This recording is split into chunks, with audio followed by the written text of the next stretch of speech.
How true do you think once a cheater, always a cheater is? Before we start with the first story, please hit a subscribe and ring the notification bell to stay updated with us. Story 1.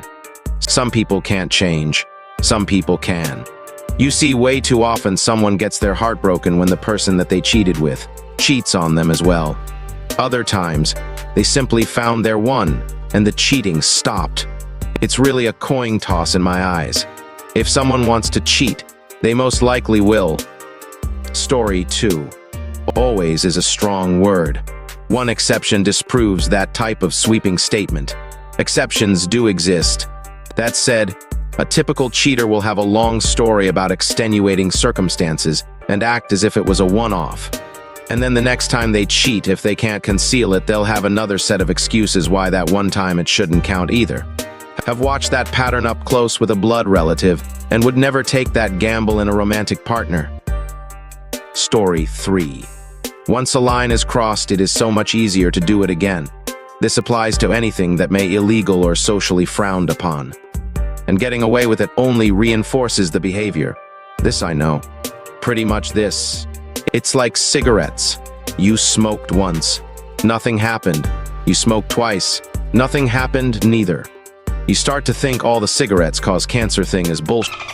You smoke 3, 4, 5, and then after a while become a chain smoker and realize you have a problem now and start with the I can stop whenever I want. Lie you tell yourself. Story 4. Very reliable past the age of 25. Before that, I've seen people make mistakes, then change. Lots of 8, 19 years old doing selfish, then growing out of it. Also, the stakes are usually lower. Kids aren't involved. You probably aren't thinking about marriage, might not have moved in together, combined finances, etc. Gets dicier the closer you get to 25, because by then people are usually closer to the build a life with this person section of dating, so the stakes are higher.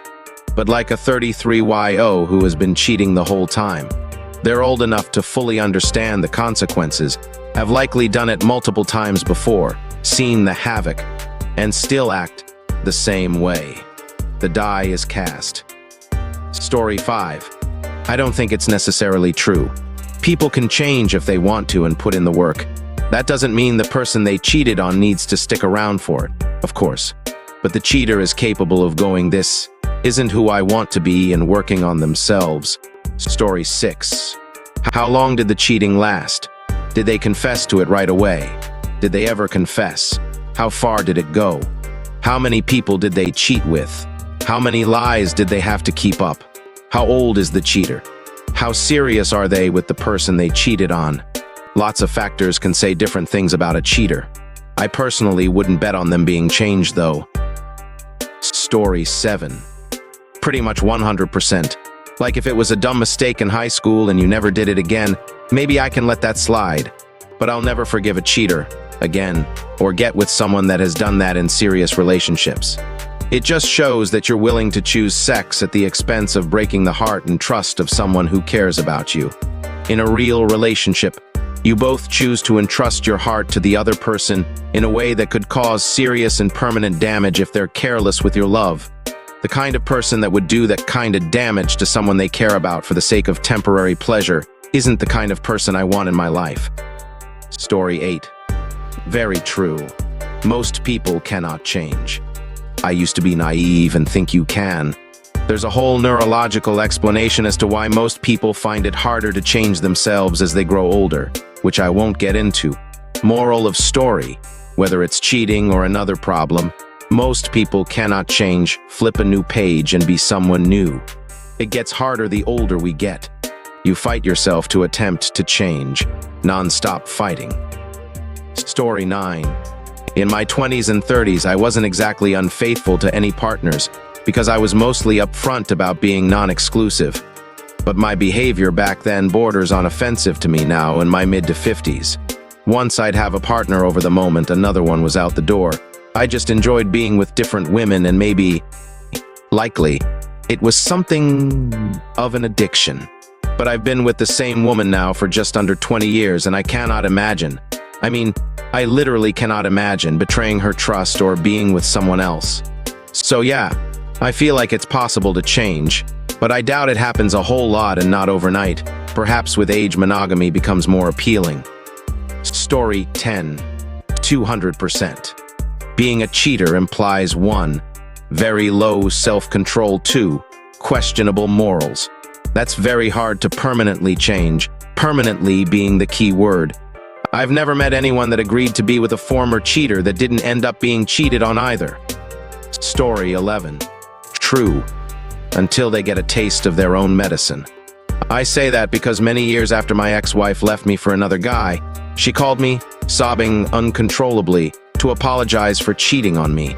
After we'd split, and she broke up with the guy she left me for. Shocker, I know.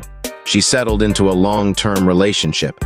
They were going to get married, and then he did her dirty in almost exactly the same way she did me.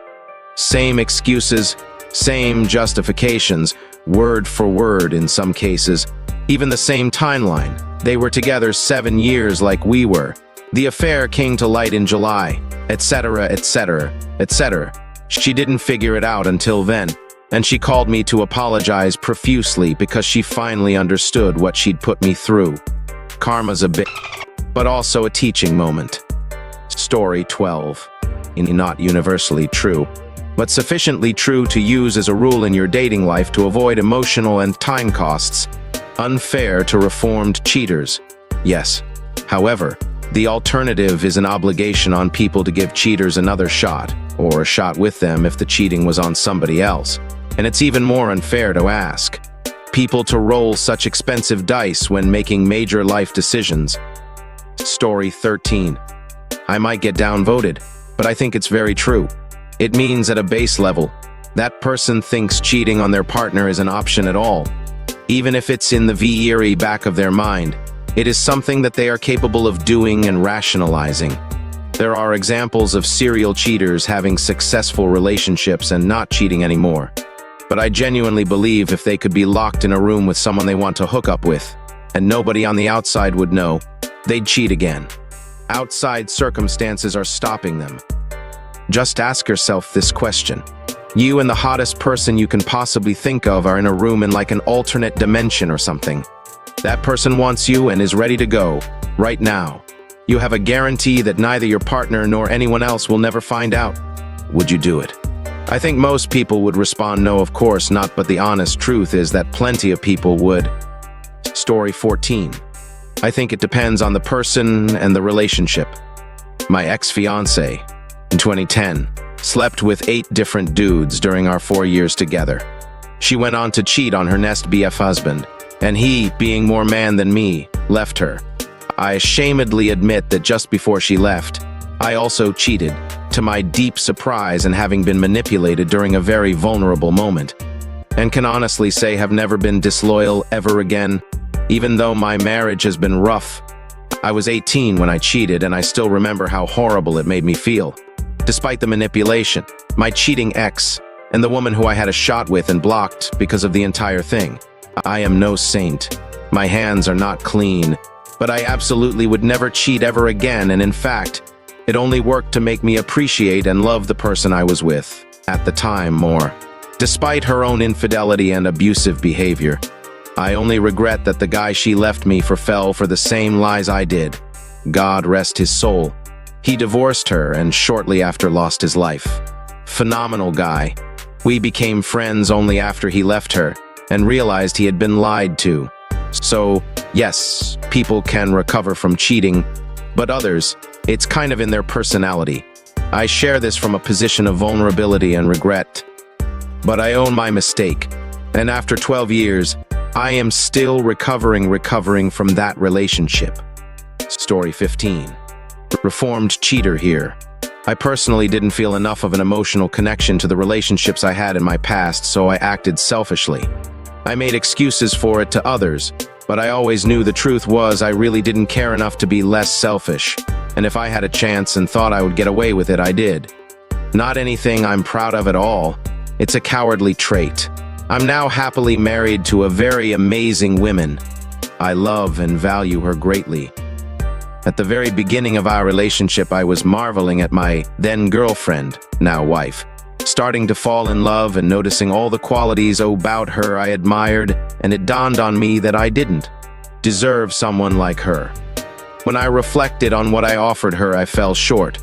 I had a real self-reflection period and came to realize that, for me, it stemmed from my low self-esteem.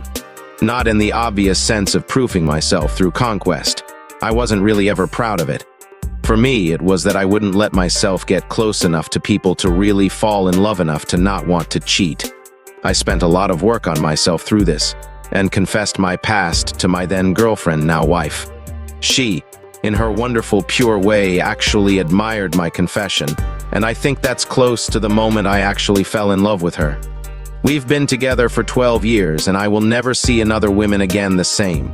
She is the only woman for me in every way, and I'm so grateful to have grown in time to be with her. Alright folks, that's a wrap. If you like more of this, please hit a thumbs up and subscribe to the channel. You can also share your thoughts in the comment below. I'll see you in the next video.